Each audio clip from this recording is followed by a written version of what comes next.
Suara saya sudah terdengar? Masuk, Pak. Sudah, Pak. Oke, Sudah, baik. Pak. Ya, Assalamualaikum warahmatullahi wabarakatuh. Waalaikumsalam warahmatullahi wabarakatuh.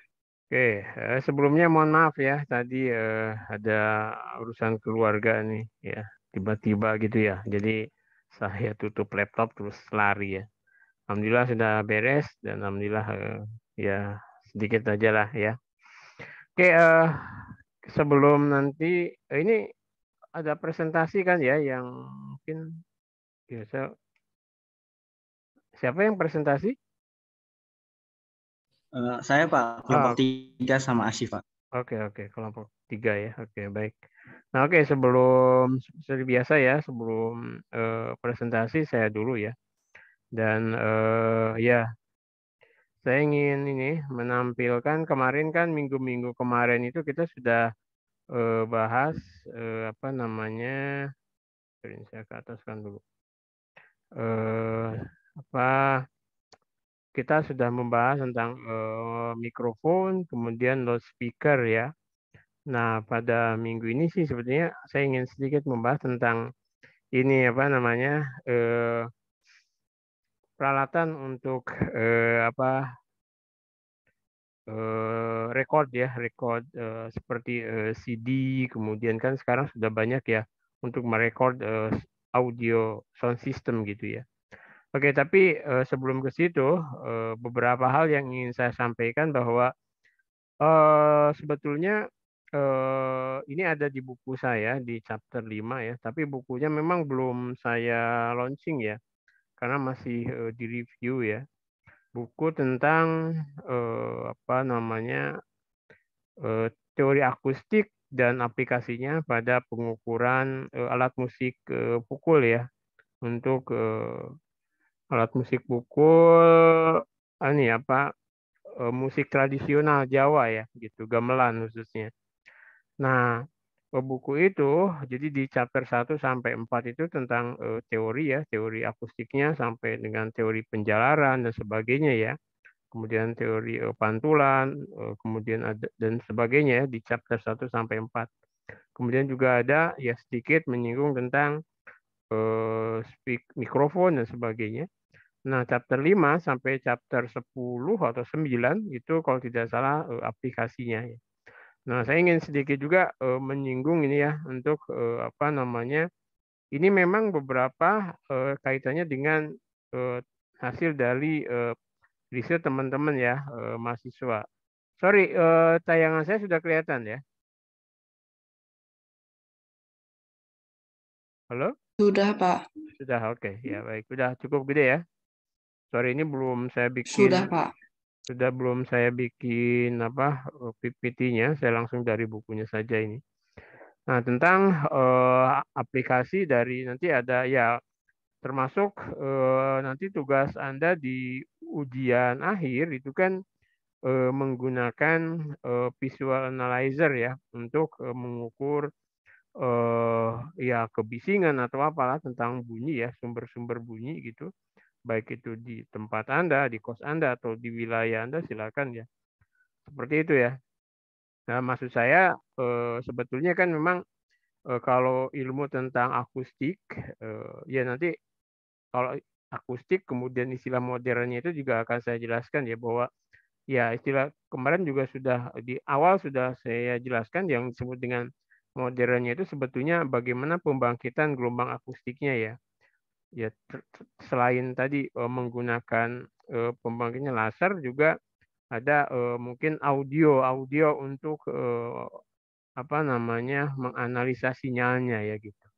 Nah, salah satu contoh skripsi dari teman Anda yang saya ringkas dalam buku saya ini tentang pengukuran frekuensi bunyi bonang barung ya, laras pelok gamelan Jawa. Ini sebetulnya pernah di riset juga tahun-tahun mungkin 1980-an atau 70-an ya. Tapi dengan metode yang berbeda ya. Nah, kan sekarang teknologi sudah tambah canggih gitu ya, bahwa ternyata kita bisa mengukur frekuensi. Sebetulnya ada frekuensi meter ya. Nah, tapi juga ternyata laptop kita ini yang kemudian sudah terinstall Visual Analyzer, yang ini adalah software, sebenarnya software gratis ya, tapi untuk profesional mungkin ada juga ya. Tapi untuk skripsi sih cukup yang gratis sudah bisa menyimpan ya. Ini bisa dipakai gitu. Jadi beberapa apa namanya komponen dari apa namanya untuk peralatan alat musik tradisional sudah pernah ya kita ukur ya, mulai dari bonang, kemudian ada apa tuh namanya gong, kemudian macam-macam ya sudah pernah kita ukur. Tapi beberapa hal sebenarnya ada trompet, kemudian ada calung, ada kita itu cukup banyak ya, setiap daerah itu punya punya apa namanya alat musik tradisional yang khas gitu ya. Nah, maka kalau misal ada dari Anda yang ingin untuk mengukur, itu bisa juga menjadi apa namanya tulisan jadi skripsi ya gitu. Jadi kalau misalnya Anda dari satu daerah tertentu dan di situ ada alat musik tradisional yang memang khas gitu ya, yang eksotik, bisa Anda coba gitu untuk mungkin mencari frekuensi khasnya ya, frekuensi alaminya, kemudian nanti lihat spektrumnya seperti apa, nadanya bagaimana kan, itu bisa bisa dicirikan gitu ya. Nah, karena nanti dari frekuensi yang terukur itu apa namanya bisa kita bandingkan dengan fingerprint yang ada ya, seperti itu. Nah, jadi di alat yang digunakan ini semuanya sudah apa yang sudah Anda pelajari ya tentunya.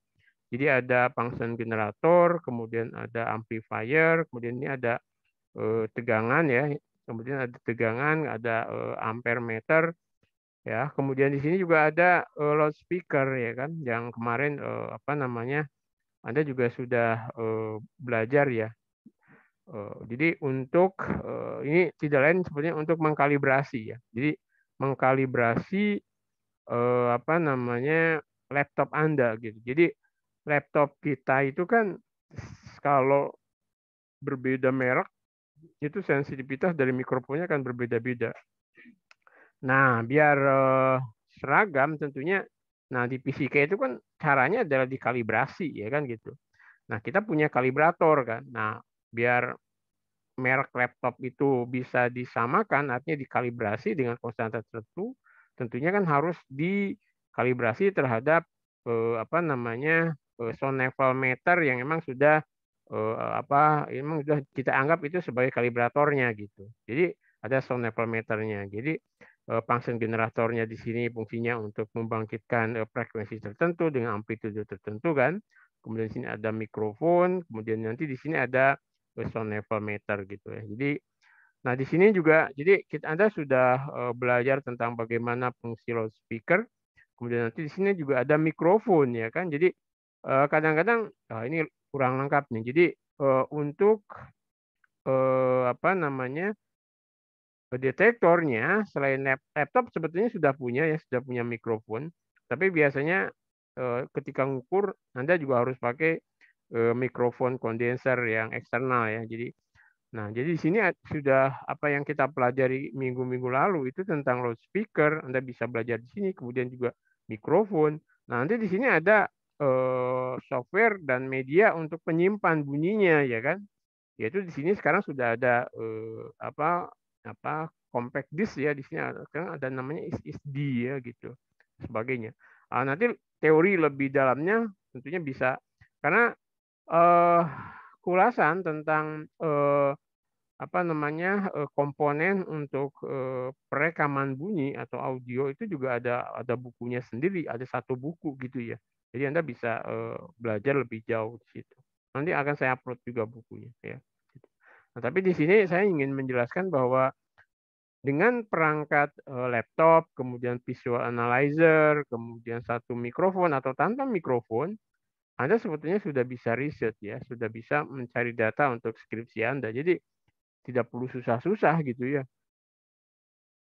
Tidak perlu mencari-cari yang mungkin ya artinya dengan modal ini pun sebetulnya Anda bisa bisa untuk lulus ya. Ketika ya Walaupun misalnya topik lain ada ya, bisa kalau di kita ada namanya fotografi tomografi, ada USG, ada mungkin material dan sebagainya. Tapi kalau Anda sudah punya laptop, kemudian Anda tinggal install Visual Analyzer, Anda ukur itu sudah cukup ya. Itu juga sudah bisa lulus Anda ya. Gitu. Jadi seperti itu ya. Jadi ini adalah contoh peralatan yang ya ya tinggal Anda kalau function generator memang cukup mahal ya. Tapi sebetulnya juga function generator sekarang mudah juga. Anda bisa cari laptop lain ya gitu ya. Cuman nanti yang harus kalau kalibrasi memang sound pressure levelnya ya, SPL-nya yang mungkin Anda bisa pinjam dari lab lah gitu ya. Kalau function generator sekarang juga bisa diperoleh dari laptop atau dari HP malah ya, bisa muncul bunyinya. Karena di HP pun kita ada mikrofon, ada speaker, itu sudah cukup. Makanya di HP kita bisa ngukur apa namanya SPL-nya di HP ya. Cuman kalau dengan SPL HP tentunya nanti merek antara Samsung atau apa gitu loh itu akan beda-beda gitu. Nah, itu ya. Nah, kemudian kalau kita lihat ini kan Laras Bonang ya, Bonang Barung Laras Pelo Gamelan Jawa. Ini contohnya ini kan gitu gambarnya. Mungkin sini gambarnya nanti ada ya.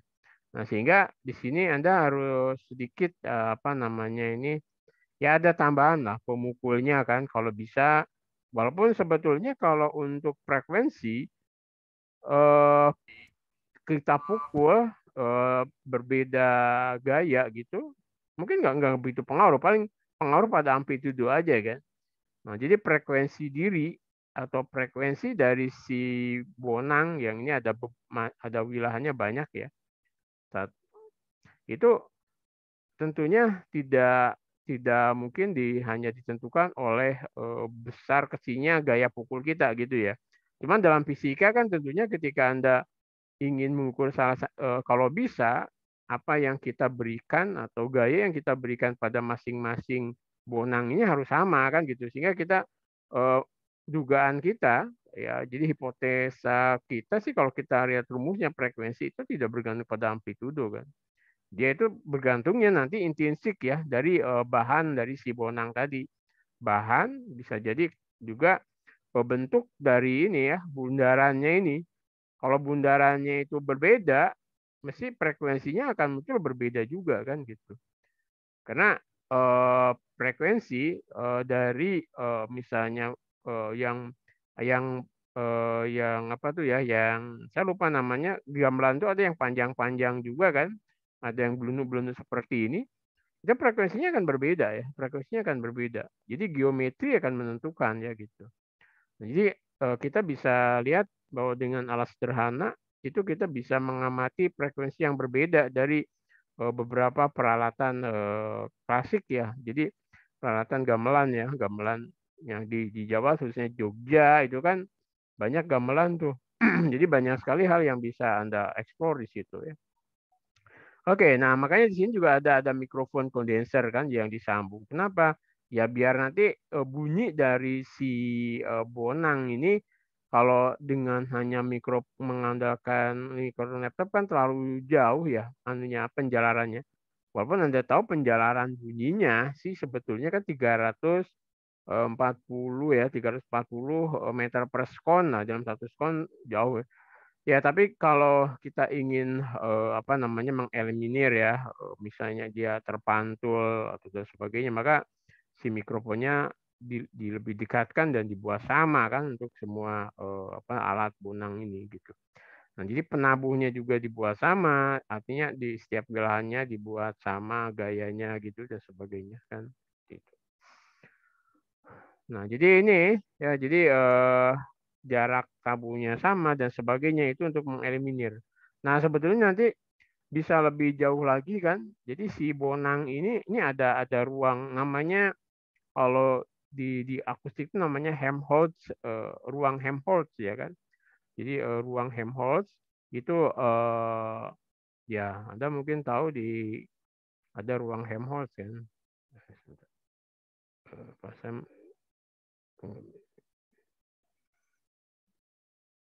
nggak bisa sih. Jadi ada namanya ruang Helmholtz gitu ya. Nah jadi ruang standar ya untuk akustik itu prinsip Helmholtz. Nah, ini juga begitu. Jadi kalau geometri diameternya berbeda, ini akan menghasilkan frekuensi yang berbeda, frekuensi resonansi yang berbeda. Ya. Jadi masih bisa untuk di riset lagi. Oke, ini nanti ada. Nah, kemudian ini tampilan dari visualizer yang terbaru sekarang ada ya. Yang terbaru ada sepertinya. Nah, di sini Anda bisa lihat nih ada apa namanya fitur-fitur untuk spektrum, harus dikalibrasi dulu kan, desibel. Nah, terus ada ya di sini ada filter dan sebagainya ya. Kemudian ada shape konfigurasi ya. Nah, kemudian ini tampilannya ketika di-on-kan kan. Jadi di sini ada ini osiloskopnya. Kemudian ini yang spektrum analyzer-nya gini ya. Jadi Anda bisa dilihat di fase, voltmeter dan sebagainya ya, atau di capture, scope gitu. Ini sudah bisa apa namanya pas fluid transformnya nanti kelihatan ya. Nanti Anda akan belajar terkait ini.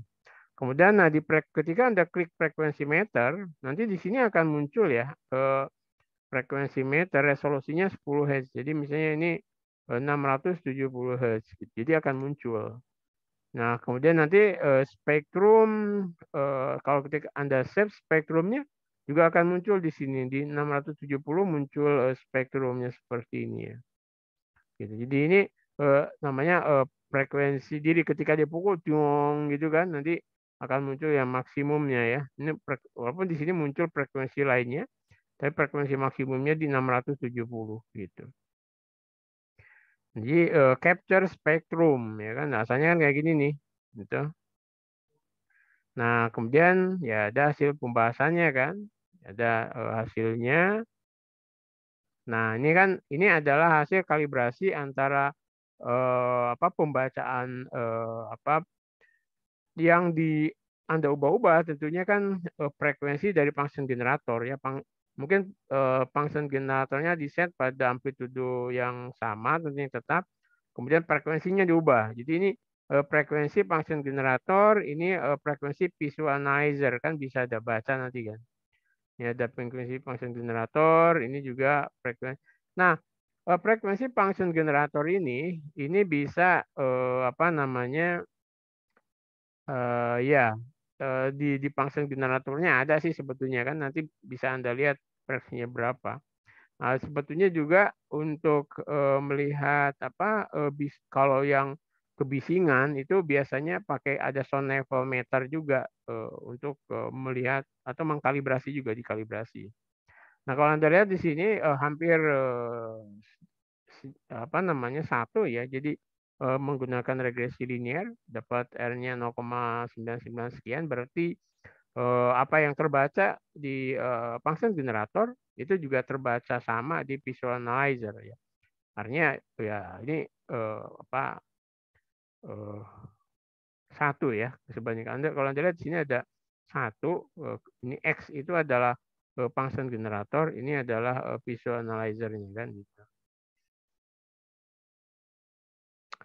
Nah, kemudian ini seperti yang saya kemukakan tadi, dalam karena ini Bonang itu kan ada ruang, ada cempul gininya, dia ada gunungannya, kemudian di sini ada ruangannya ya. Ini kaitannya dengan apa? Ada tingginya, ada lebarnya ya, gitu.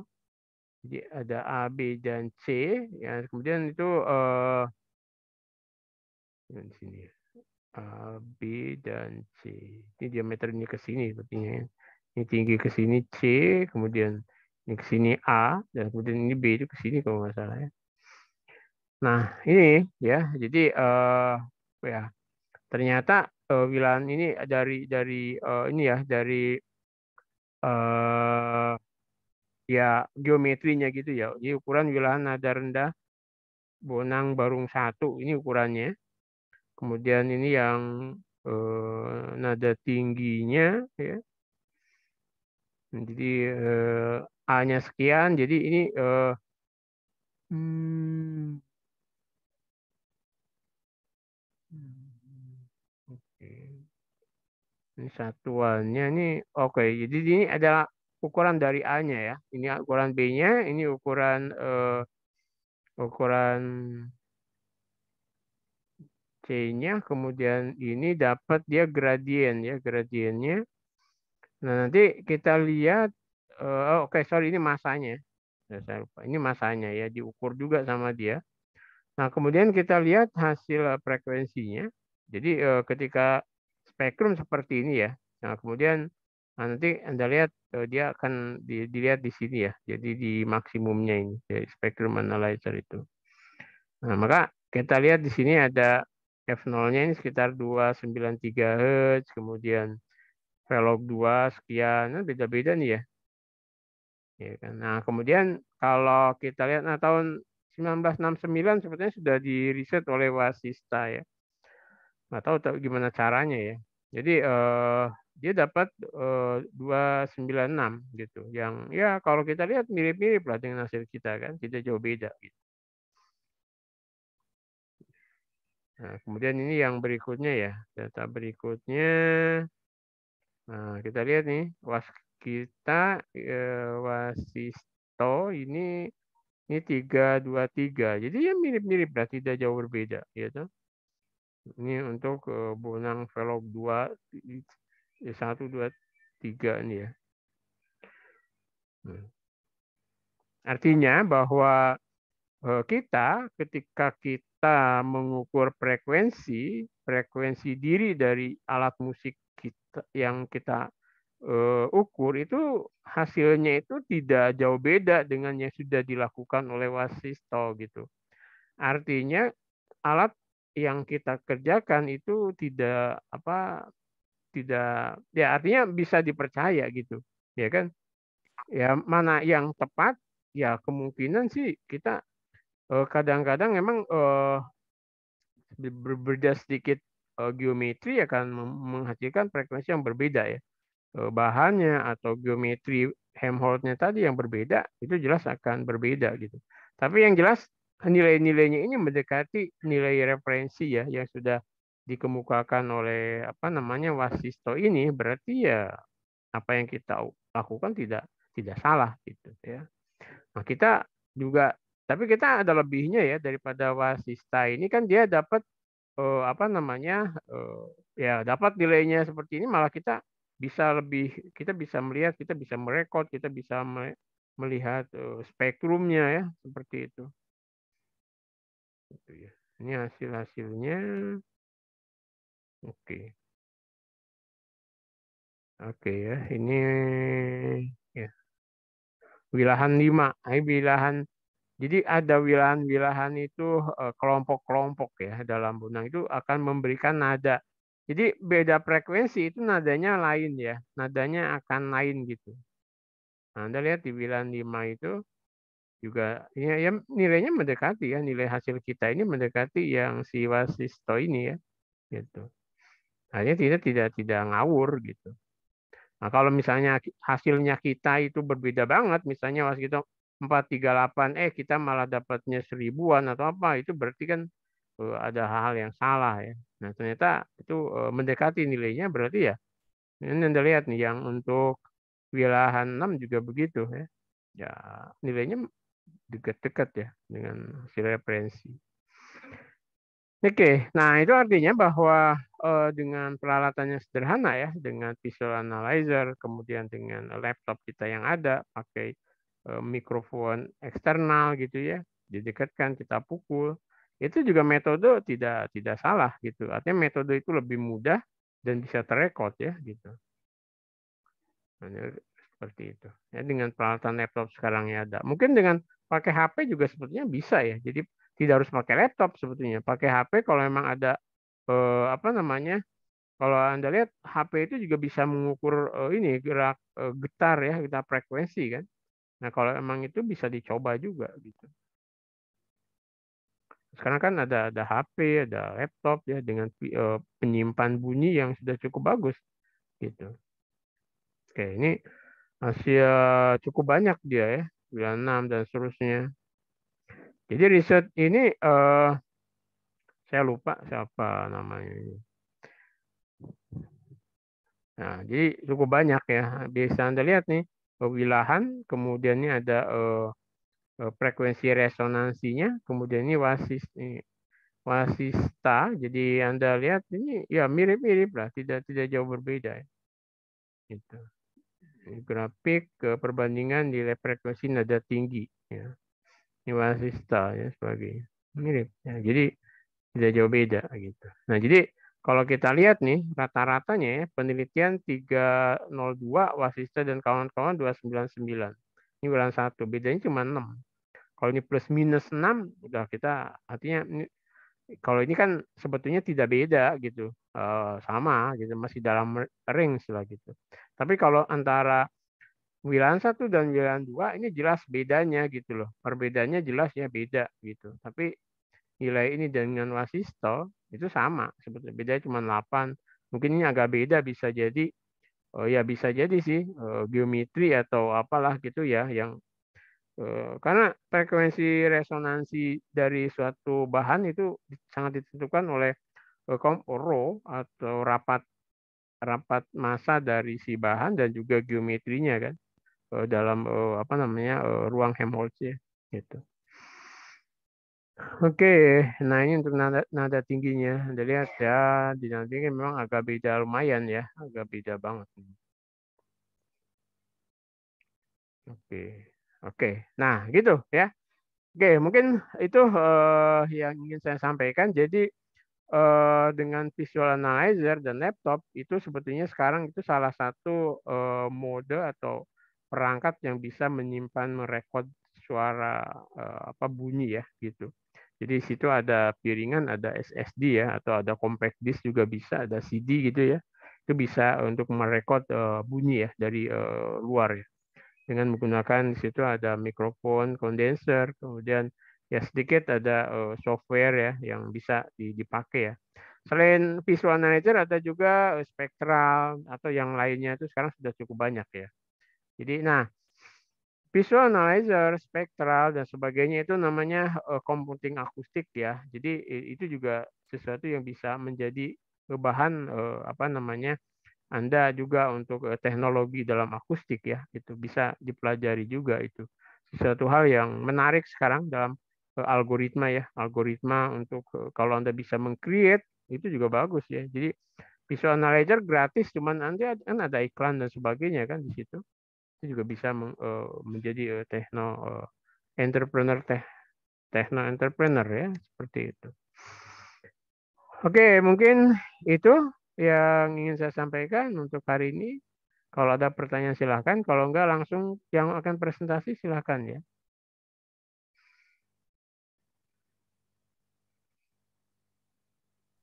Izin dijadikan host, Pak. Oke, ya sebentar.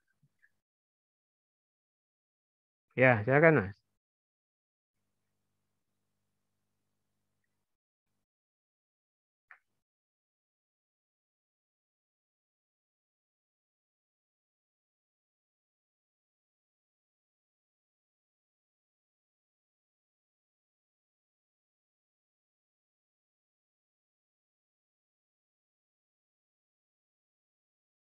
Oke, sudah kelihatan? Oke, dimulai ya Pak. Ya, silakan. Assalamualaikum warahmatullahi wabarakatuh. Waalaikumsalam. Kami dari kelompok 3, yaitu ada saya, Ashifa, dan juga Hambali, akan membahas mengenai paper dengan judul Sound Reflection in Indian Stepwells, Modeling Acoustically Retroreflective Architecture. Boleh di next. Oke, abstraknya ya. Nah, metode retroreflection ini jarang digunakan pada bidang arsitektur, terutama untuk surface treatment. Tapi ternyata metode retroreflection ini banyak ditemukan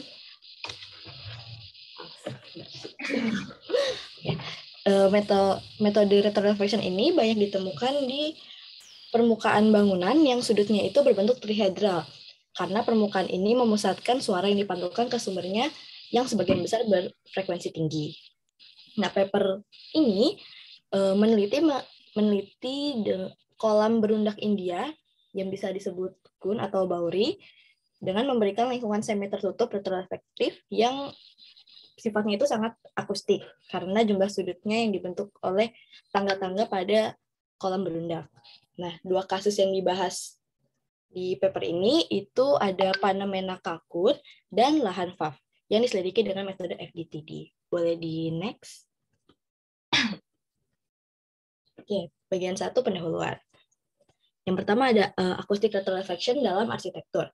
Retroreflection sendiri dapat diartikan sebagai pantulan suara yang dikembalikan ke arah datang atau ke sumber suaranya. Biasanya terjadi pada sudut cekung, baik sudut dengan bentuk dihedral maupun trihedral. Nah, pada bidang optik seringkali disebut sebagai reflektor sudut kubus yang sering digunakan untuk optical treatment seperti sensor listrik dan juga sepeda. Nah, hal tersebut dikarenakan trihedron dalam array akan memantulkan kembali cahaya, sehingga cocok untuk pemodelan akustik analog. Untuk membentuk retroreflektor ini diperlukan trihedron yang ukurannya itu sangat besar. Nah, kolam berundak India merupakan salah satu kasus yang eksistensinya cukup tinggi pada bidang arsitektur. Bentuk kolam berundak India ini sebagian besar cekung hingga menampilkan titik-titik trihedral secara bersamaan sehingga kemungkinan dapat diselesaikan dengan retroreflection akustik. Nah, nilai di bawah ada persamaan FR sama dengan CR per D kuadrat itu merupakan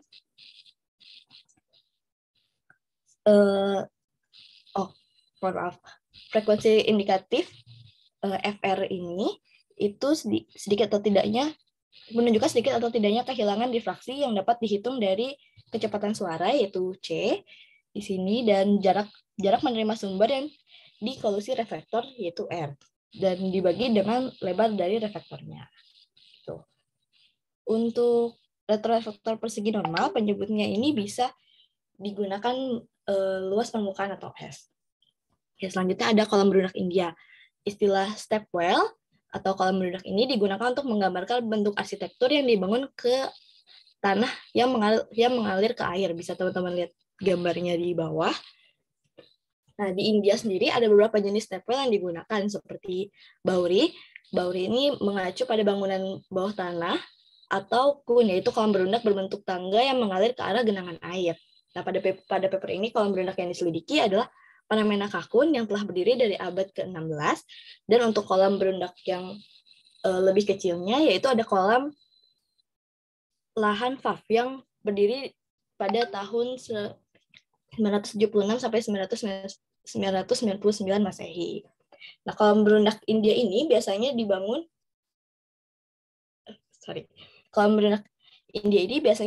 untuk keagamaan, untuk kesehatan, dan untuk mandi, juga untuk minum. Oke, boleh di next. Nah, bahan dan metode pemodelan dan simulasi. Metode prediktif utama yang digunakan pada paper ini itu ada Finite Difference Time Domain atau FDTD, yaitu analisis numerik yang mensimulasikan medan elektromagnetik dan interaksinya dengan objek fisik dan sekitarnya. Model komputer dari contoh kolam berundak tadi itu berasal dari foto dan gambar arsitektur yang telah diterbitkan sebelumnya. Namun karena keterbatasan komputer dari peneliti, maka penggambaran simulasi untuk Panamena Kakun ini menggunakan model partial stepwell. Sedangkan untuk simulasi lahan FAF ini menggunakan seluruh stepwell-nya, jadi simulasinya full. Nah, simulasi ini dilakukan pada lingkungan yang anechoic atau tidak memiliki gema dengan ukuran yang sama di setiap posisi sumber. Simulasi sumber yang digunakan ini berbentuk gelombang pulsa Gaussian. Jadi next. Nah, bisa dilihat di gambarnya di sini ada sedikit, mungkin kelihatan ya, ada titik-titik merah di bagian yang A sama yang bagian B. Yang A itu dia model dari Panamena Kakun. Nah, titik-titik merahnya itu merupakan posisi sumbernya.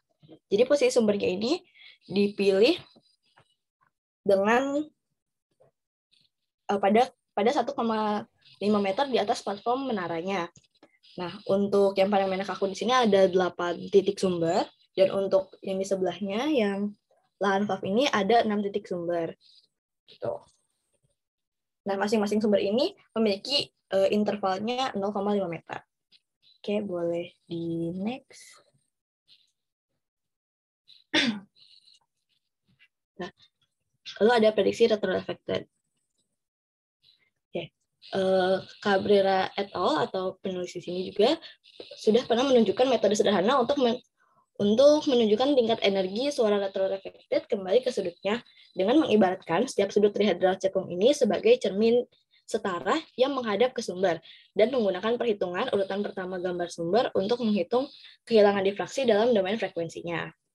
Nah, tingkat energi retroreflected ini dapat diperoleh dengan menjumlahkan fungsi transfer semua reflektor R atau dari persamaan di bawah. Oke.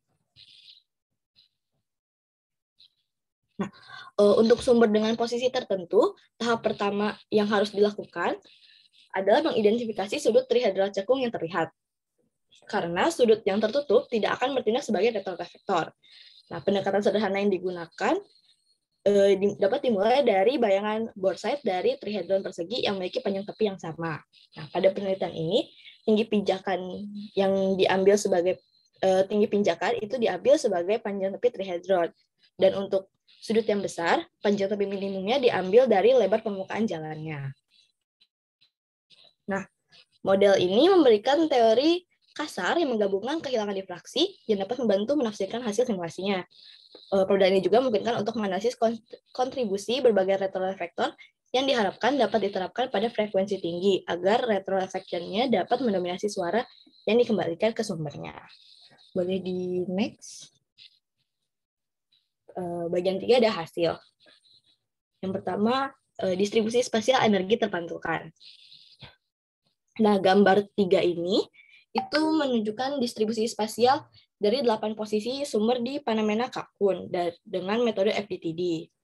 Retroreflection-nya di sini lebih jelas terlihat pada pita oktav berfrekuensi tinggi dan konsentrasi yang tinggi pada masing-masing pantulan dari posisi sumber.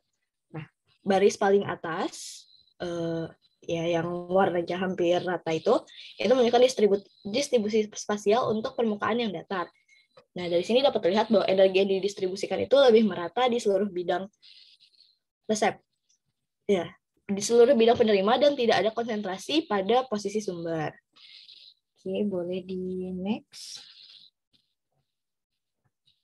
Nah, untuk lahan VAF di sini kan tadi ada 6 titik sumber. Nah, tapi pada lahan VAF ini disertakan juga hasil dari simulasi pada bagian ground-nya yang retroreflection-nya terlihat jelas di beberapa subplot.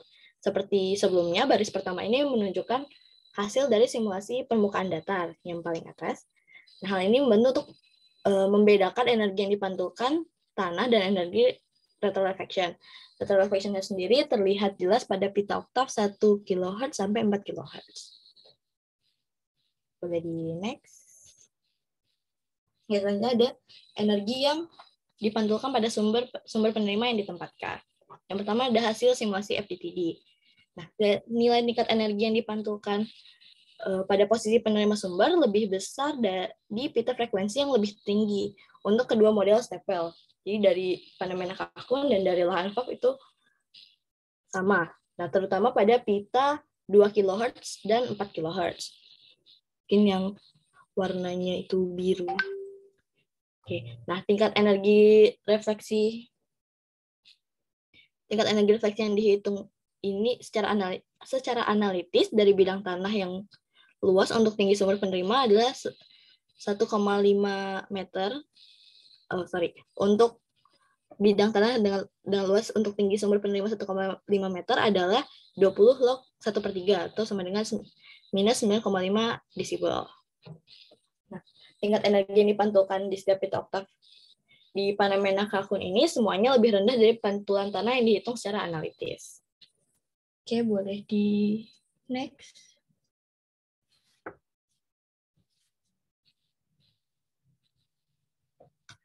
Boleh di next.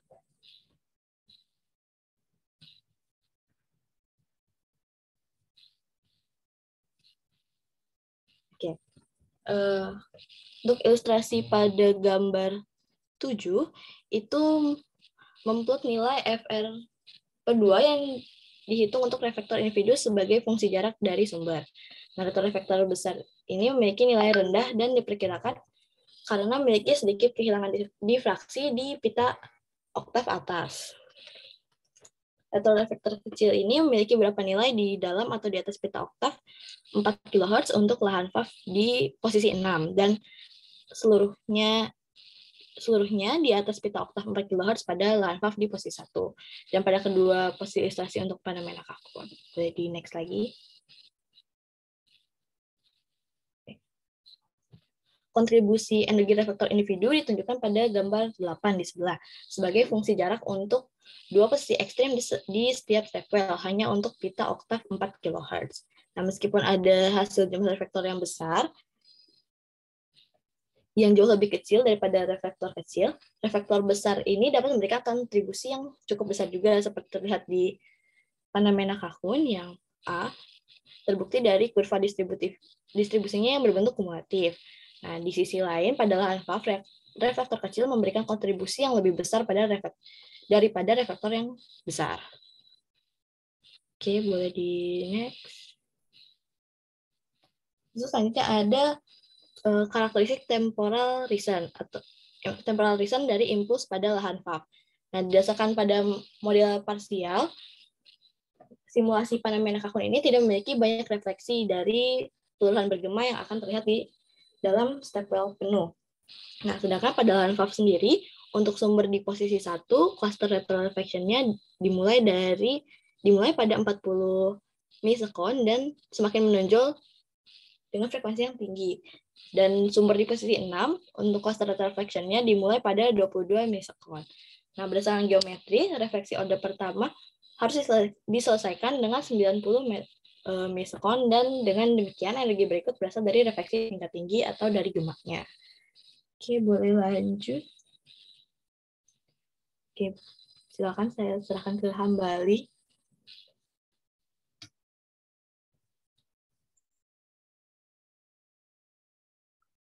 Kemudian bagian 3 masih bagian pembahasan. 3.4 efek gradien suhu. Suhu di dasar kolam berundak seringkali berada di bawah suhu umum ketika panas, yaitu 5 derajat Celcius. Hal tersebut terjadi kemungkinan karena pembiasan akustik akibat berkurangnya kecepatan suara ketika lebih dalam ke dalam sumur. Hal ini seharusnya tidak selalu menurunkan retroreflection karena timbal balik masih berlaku. Jalur dari sumber ke reflektor sama dengan jalur ke reflektor ke sumbernya. Bahkan dapat meningkatkan efek akustik sumur dengan mengurangi jumlah suara hilang ke langit. Simulasi dilakukan dengan menggunakan model fenomena kakun dengan gradien suhu 0,5 derajat Celcius per meter. Untuk sumber di posisi 1, suara yang dihasilkan dikembalikan ke sumber pada dasarnya sama dengan simulasi tanpa gradien suhu. Penyimpangan tingkat energi yang dipantulkan di bidang penerima kurang dari 0,1 desibel di semua pita oktav. Kemudian diskusi potensi retroreflection pada kolam berundak. Umumnya stepwell didesain untuk akses air, bukan untuk akustik. Pada paper ini, kolam berundak dapat menjadi salah satu kasus penelitian ruang retroreflection akustik. Dari perspektif akustik, tangga atau undakan yang berukuran kecil untuk retroreflection, terutama di kolam berundak yang lebih besar seperti fenomena kakun, di mana pada titik pandang manapun akan memiliki jarak yang jauh ke berbagai tangga sudut trihedral. Hal ini ditunjukkan oleh nilai FR yang umumnya memprediksi kehilangan difraksi besar selama rentang frekuensi penting bagi manusia. Kemudian yang kedua, pertimbangan dengan stepwell nyata. Pemodelan dan simulasi kasus ini adalah representasi dari akustik asli kolam berundak. Tetapi bukan akustik saat ini. Studi simulasi sensitivitas terhadap kesalahan geometris menunjukkan bahwa trihedral sempurna tidak diperlukan oleh kolam berundak untuk menjadi retroreflektif secara signifikan. Simulasi dan pemodelan yang digunakan dalam penelitian ini mengasumsikan tidak ada penyerapan suara oleh permukaan. Namun, beberapa kolam berundak memiliki permukaan yang diharapkan menyerap dan dapat menyebarkan lebih banyak, misalnya batu puing-puing yang terbuka. Angin dan suhu dapat mempengaruhi propagasi suara. Berdasarkan kasus simulasi, gradien suhu sederhana tidak merusak kualitas retroreflektif dari kolam berundak. Kebisingan latar belakang mempengaruhi audibility respon impuls ruangan, termasuk retroreflection. Yang ketiga, audibility of retroreflection. Secara teoritis, pemfokusan retrorefleksi berada pada frekuensi tinggi seperti 8 kHz sampai dengan 16 kHz. Namun, pada penelitian ini pita oktav 4 kHz lebih menarik. Bahkan pita 4 kHz adalah rentang frekuensi yang luar biasa tinggi untuk konsentrasi. Audibility arsitektur retroreflektif akustik tergantung pada eksitasi akustik, kuantitas energi retroreflektif dan distribusi dari waktu ke waktu, frekuensi, kondisi kebisingan, latar belakang, dan minat pendengar dalam dan memperhatikan terhadap suara. Retrorefleksi di kolam berundak seperti Lavand Valve, tetapi dengan permukaan di dalam kondisi geometris yang baik, diperkirakan dapat didengar mengingat bahwa tingkat energi dan jarak yang dipantulkan mirip dengan yang ada di gedung Ainsworth, di mana retrorefleksi langsung terdengar. Kehadiran gema ruangan menjadikan adanya perbedaan antara kolam berundak dan fasad bangunan retroreflektif yang dipelajari sebelumnya. Ini bagian kesimpulannya. Retroreflection akustik di kolam berundak dapat menjadi substansial dalam rentang frekuensi tinggi, menghasilkan suara yang dipantulkan yang berfokus pada posisi sumber.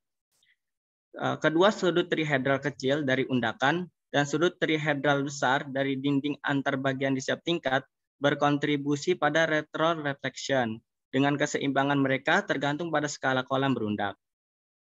Retroreflection tidak berkurang banyak dengan distorsi sudut trihedral hingga 10 derajat. Kolam berundak yang lebih kecil cenderung lebih retroreflektif karena efek jarak yang lebih pendek lebih kuat daripada efek dari jumlah reflektor yang lebih kecil. Namun, lebih rendah posisi pada kolam berundak besar dapat terlihat peningkatan retroreflection. Terima kasih. Oke, terima kasih Mas tentang reflection ya di kolam. Nah, Anda kalau ini di India ya, sebetulnya di Jogja itu kalau Anda lihat di mana ya, tempat keraton itu juga ada loh. Keraton itu punya juga kolam untuk mandi zaman dulu ya. Nah, itu juga belum ada risetnya tuh terkait dengan bagaimana retroreflection-nya gitu ya. Kan menarik tuh. Dan ya, kita banyak sekali termasuk candi-candi dan sebagainya ya. Itu juga belum ada data ya. Jadi tinggal Anda tembak dengan akustik ya, kemudian Anda ukur gitu, dan kalau Anda lihat frekuensinya frekuensi audible gitu. Jadi sensornya tinggal pakai mikrofon biasa udah bisa ya, mikrofon kondenser gitu udah bisa. Itu. Jadi hal yang ya menarik gitu ya sebetulnya. Kan kita punya candi itu candi Borobudur ya, candi apa gitu. Itu kan bentuknya juga unik ya. Kalau kita belum pernah coba misalnya Anda nembakin bunyi gitu ya di sekitar candi, kemudian Anda lihat efek dari cuman ada yang bolong-bolong dan sebagainya, itu kan bisa jadi itu pun sesuatu hal yang mungkin eksotik ya, yang bisa diriset gitu. Oke, gitu. Ada yang ingin didiskusikan, silakan.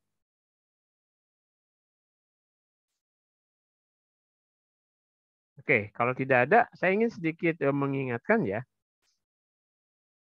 Oke, yang sebentar. Nah, ini dia.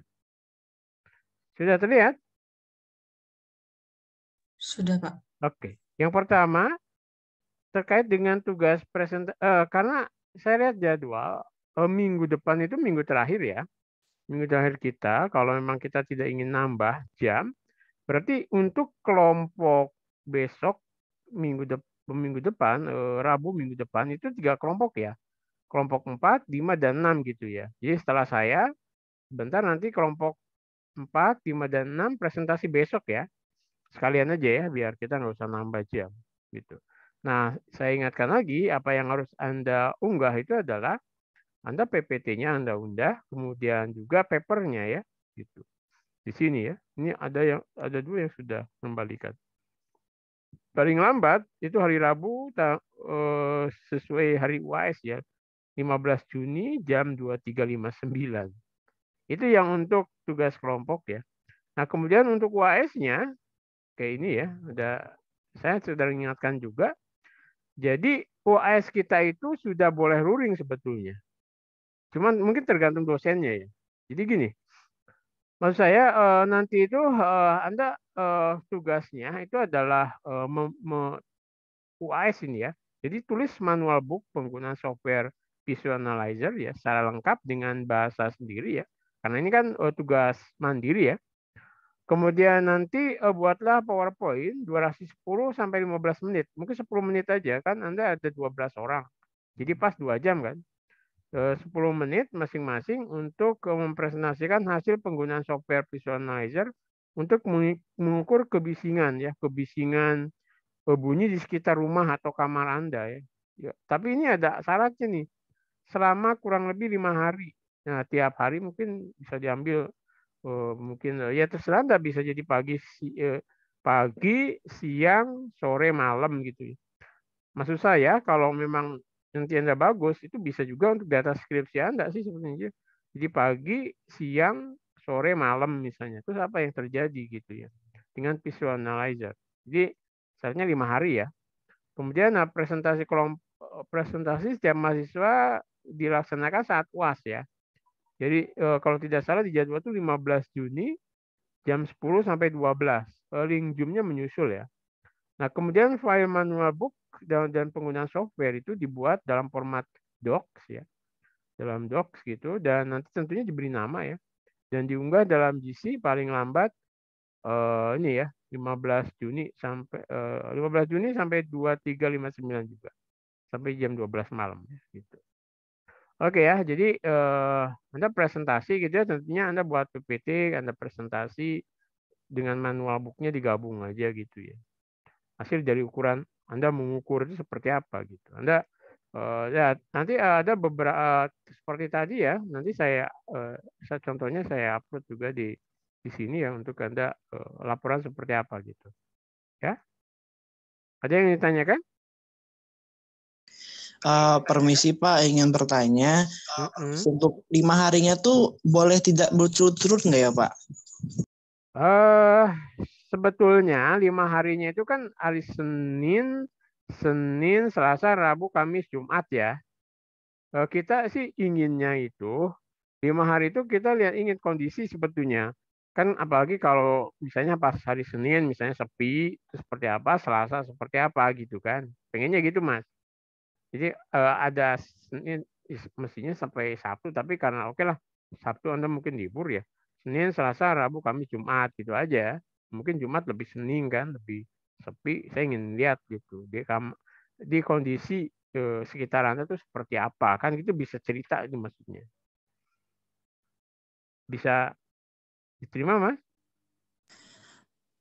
Berarti harus di satu tempat yang sama ya Pak. Soalnya kayaknya dalam 5 hari itu tidak bisa memastikan juga apakah 5 hari itu harus berada dalam kos terus atau lagi pergi ke kampus gitu Pak. Ya kalau bisa sih di hari yang sama. Artinya mungkin Anda dalam seminggu ini ada sih tidak harus dekat-dekat ini kan. Artinya Anda dalam waktu dekat pas minggu tenang kali atau pas apa gitu ya. Bisa jadi ya. Ini kan pengennya sih kalau bisa sih di tempat yang sama sehingga Anda bisa bandingin gitu loh antara hari ke 5 hari itu gitu kan biar Anda ngomong dengan data gitu ya ada speak with datanya lah gitu. Karena kalau misalnya berbeda-beda jadi nggak berfungsi kan. Bisa dipahami nggak maksudnya kalau 5 hari itu misalnya Senin, Selasa, Rabu, Kamis gitu kan. Mungkin sih bisa jadi kalau mau Anda tidak harus Senin gitu enggak, tapi 5 hari itu tadi bedain antara Senin, Selasa tapi enggak berurutan gitu loh Mas, bisa kan? Paham nggak maksud saya? Paham, Pak. Jadi misalnya Senin, besok Selasa, atau kapan Rabu gitu aja ya. Bisa toh? Hanya lihat kondisi aja.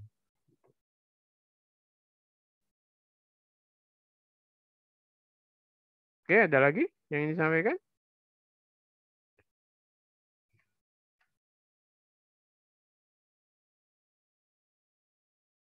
Tidak ada ya berarti ya? Oke. Kalau tidak ada yang ingin absen lagi atau sudah semua? Mohon maaf, Pak, saya belum presensi karena tadi menggunakan satu device, Pak. Oke. Nggak apa-apa. Nanti saya note aja ya. Yang WA Saya ke juga, saya. Bapak. Oke. Jadi Anda note aja ke saya ya. Baik, Bapak.